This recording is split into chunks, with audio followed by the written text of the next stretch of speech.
देंगे। कांग्रेस के शहजादे मोदी की आंखों में आंसू देखना चाहते हैं। अरे इंडी वालों,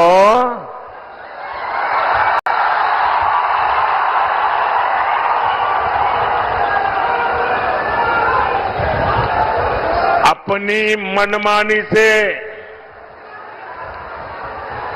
आपकी इच्छा से अब देश नहीं चलता। इंडी वालों की आंखों में भले ही मोदी खटकता हो,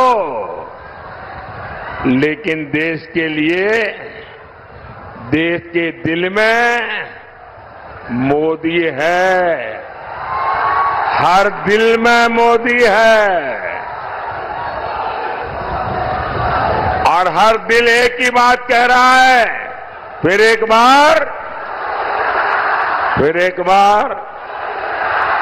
बार, भाइयों और बहनों, 4 जून को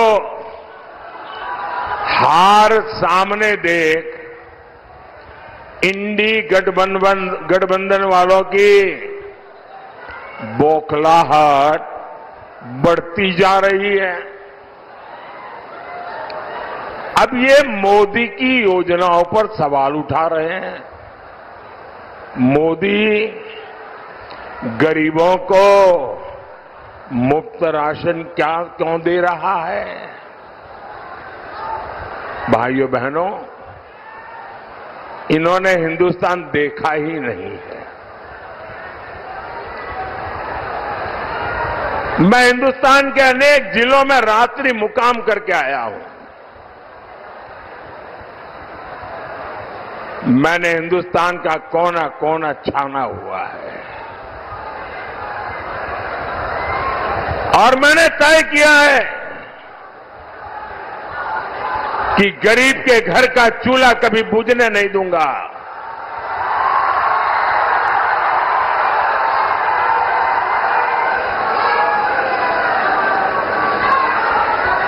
रात को जब बच्चे भूखे पेट सोते हैं तो उस मां पर क्या बीतती है, इसका मुझे पता है। और इसलिए मोदी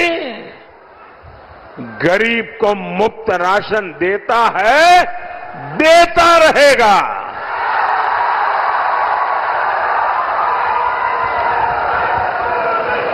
ये कहते हैं मोदी गरीब मां को पक्के घर क्यों दे रहा है?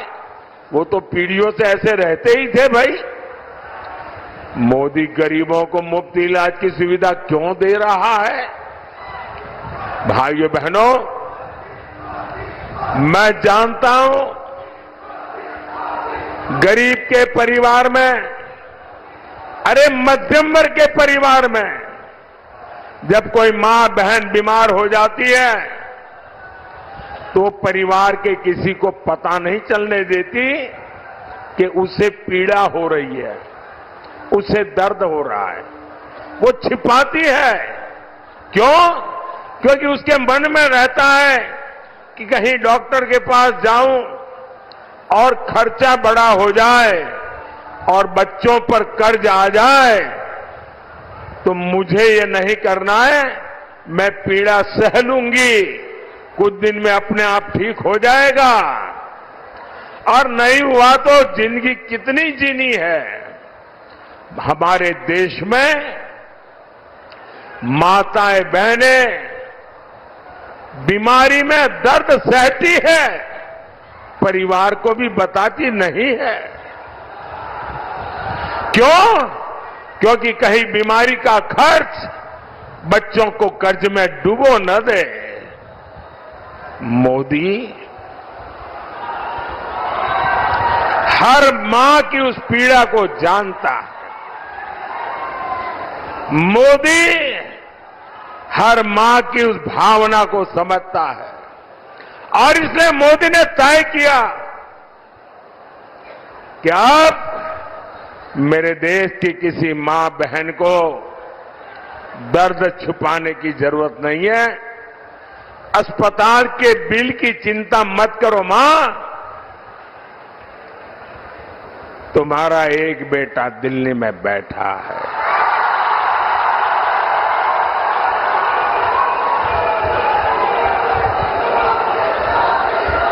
अब तुम्हारी बीमारी का खर्च ये तुम्हारा बेटा उठाएगा। अरे भाई, मोदी तो गरीब की सेवा के लिए ही तो पैदा हुआ है। मोदी गरीब के लिए ही तो काम करेगा। भाई और बहनों, जम्मू कश्मीर से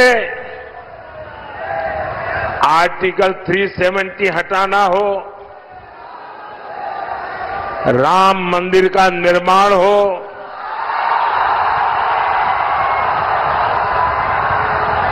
बोलो जय श्री राम।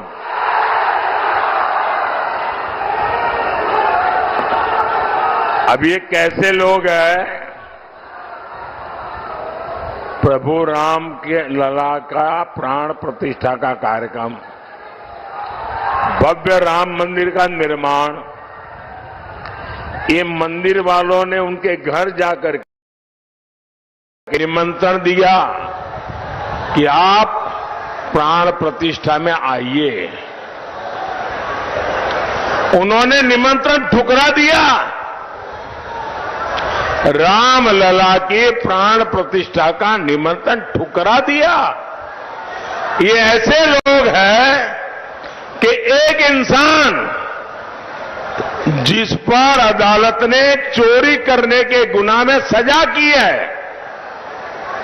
जो जेल काट रहा है, बीमारी के कारण घर आने का अवसर मिला है, उसके घर जाकर के बढ़िया बढ़िया खाना पका करके खाने की फुर्सत है, लेकिन राम लला के यहां जाने की फुर्सत नहीं है।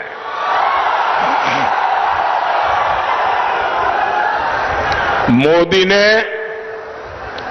दशकों सदियों के मुद्दे खत्म किए हैं, समाधान दिए हैं। मोदी इन लोगों की तरह नहीं है जो गरीब के साथ विश्वासघात करे।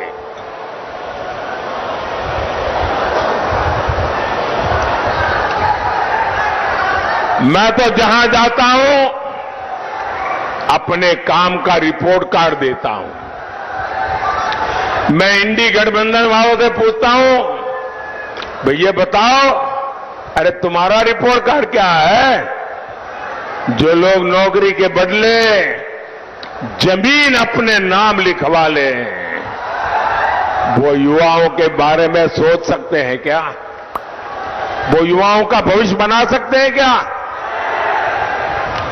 जिनके जंगल राज में सिर्फ बम बारूद और कट्टों का कारोबार फला फूला, जिनके जंगल राज में भूमाफियाई फले फूले, जिन्होंने बिहार को अपहरण और फिरौती की इंडस्ट्री दी, जो कभी बिहार बड़ा नहीं कर सकते। नीतीश जी ने जिस मेहनत से बिहार को उन स्थितियों से बाहर निकाला है, वो बहुत सराहनीय है। आज हमारे मित्र सुशील मोदी जी हमारे बीच नहीं है। इतिहास जब अवलोकन करेगा तो नीतीश जी और सुशील जी का नाम जंगल राज को समाप्त करने वालों में गिना जाएगा। साथियों, बिहार ने दशकों तक पलायन का दौर देखा है, लेकिन एनडीए सरकार के प्रयासों से अब पलायन रुक रहा है। बिहार के युवाओं को यहीं पर रोजगार के अवसर मिल रहे हैं। आप मुझे बताइए, चंपारण में केंद्रीय विश्वविद्यालय बना है, खेती के लिए रिसर्च सेंटर बना है, सरदार पटेल सहकारी प्रशिक्षण संस्थान बना है, सिलेंडर का प्लांट लगा है, इफ्को बाजार बने हैं। ये सब कुछ क्या आपने आप चल रहे हैं क्या? इनमें रोजगार नहीं मिला क्या? यहां इतना बड़ा डेयरी प्लांट बना है, इससे हजारों पशुपालकों, माताओं बहनों की आय बढ़ी है। इसमें किसी को रोजगार नहीं मिला है क्या? ये जो पुल बन रहे हैं, हाईवे बन रहे हैं, रेलवे स्टेशन आधुनिक हो रहे हैं, ये बिना किसी को रोजगार दिए बन रहे हैं क्या? क्या जादुई चिराग से बनते हैं क्या? भाइयों बहनों, जंगलराज वालों ने आजकल आरक्षण का और संविधान पर दिन रात जोर जोर से झूठ बोलने का एक बड़ा अभियान चलाया है। सच्चाई ये है कि बाबा साहब आंबेडकर न होते तो नेहरू जी एससी एसटी को आरक्षण नहीं मिलने देते। उन्होंने तो मुख्यमंत्रियों को चिट्ठी लिख करके विरोध किया था, नेहरू जी ने। नेहरू जी से लेकर राजीव गांधी तक इस परिवार के जितने प्रधानमंत्री हुए, सबने ओबीसी आरक्षण का विरोध किया। कांग्रेस ने गरीब, एससी, एसटी, ओबीसी, महिला का हर किसी को धोखा दिया। इसलिए आज सिर्फ एक ही वोट बैंक उनके पास बचा है। अब इस वोट बैंक को खुश करने के लिए एससी, एसटी, ओबीसी का आरक्षण धर्म के आधार पर आपसे छीन करके वोट जिहाद वालों को देना चाहते हैं। संविधान क्योंकि इसकी इजाजत नहीं देता, इसलिए ये संविधान बदलना चाहते हैं। साथियों, मोदी का ट्रैक रिकॉर्ड आपके सामने है। 10 साल में करीब करीब 400 संशोधनों का समर्थन हमारे साथ रहा है। मोदी ने इसका उपयोग गरीब, दलित, पिछड़े, वंचित, उन्हें सशक्त करने के लिए किया है। एनडीए ने पहले दलित बेटे को और फिर हमारे देश की आदिवासी बेटी को संविधान का सर्वोच्च पद, राष्ट्रपति पद पर बिठाया। हमारी सरकार है जिसने पिछड़ा वर्ग आयोग को संवैधानिक दर्जा दिया।